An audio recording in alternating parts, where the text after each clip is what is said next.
ಇವತ್ತು ನಾನು ಮೆಕ್ಕೆಜೋಳದ ರೊಟ್ಟಿಯನ್ನು ಮಾಡುವುದು ತೋರಿಸುತ್ತೇನೆ. ಮೊದಲಿಗೆ ಹಿಟ್ಟನ್ನು ಜರಡಿ ಹಿಡಿದು ತೆಗೆದುಕೊಳ್ಳಬೇಕು. ಇದಕ್ಕೆ 1 ಗ್ಲಾಸ್ ಬಿಸಿ ನೀರು, ಕುದಿಯುವ ನೀರನ್ನು ಹಾಕಿ ಈ ಜಿಗುಟು ತಯಾರು ಮಾಡಿಕೊಳ್ಳಬೇಕು.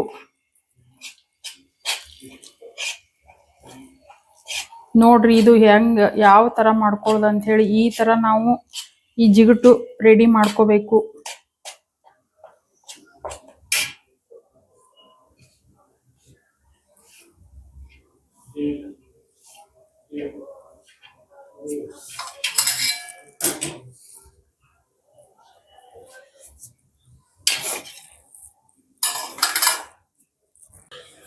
ಈಗ ಈ ಜಿಗುಟು ಬಿಸಿ ಇರುವಾಗಲೇ ಸ್ವಲ್ಪ ಸ್ವಲ್ಪ ನೀರು ಹಾಕಿ ಗಟ್ಟಿಯಾಗಿ ಹಿಟ್ಟನ್ನ ಕಲಿಸಿಕೊಳ್ಳಬೇಕು.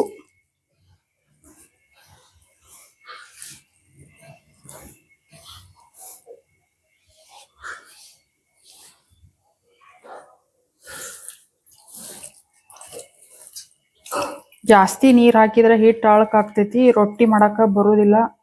ಅದಕ್ಕೆ ಸ್ವಲ್ಪ ಸ್ವಲ್ಪ ನೀರು ಹಾಕಿ ಗಟ್ಟಿ ಹಂಗೆ ನಾದ್ಕೋಬೇಕು.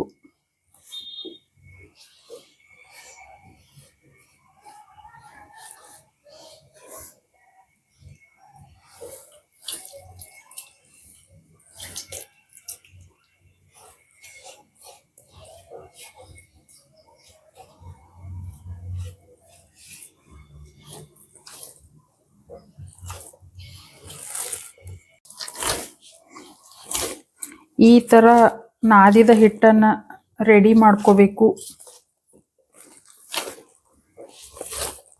ಭಾಳ ಭಾರ ಹಾಕಿ ನಾದ್ಬೇಕಾಕೈತಿ ಇದನ್ನ. ಈಗ ಒಂದೊಂದು ರೊಟ್ಟಿಗೆ ನಮಗೆ ಎಷ್ಟು ಬೇಕೋ ಅಷ್ಟಷ್ಟ ನೀರು ಹಚ್ಚಿ ಮೆತ್ತಗ ನಾದ್ಕೋಬೇಕು.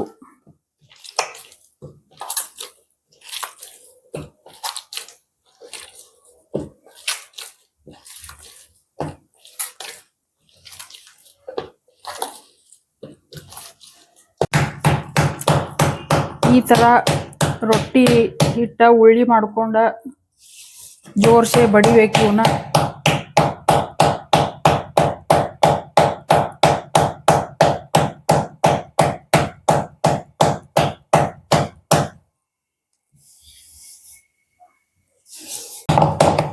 ಈ ತರ ಬಡಿಬೇಕು ಫ್ರೆಂಡ್ಸ್. ಇದು ಊಟ ಆಗಲಾಗುವಂಗ. ಈಗ ಇದು ರೊಟ್ಟಿ ರೆಡಿ ಆಯ್ತು. ಇದನ್ನ ನಾವು ಬೇಕು ಹಾಕಿ ಈಗ ಇದನ್ನ ಒಂದು ಸಣ್ಣ ಬಟ್ಟಿ ನೀರೊಳಗೆ ತೊಯ್ಸಿ ಹಿಂಗೆ ಹಚ್ಕೊಂಡು ಇದ್ರ ಮೇಲಿಂದ ಹಿಟ್ಟೆಲ್ಲ ತೆಗಿಬೇಕು.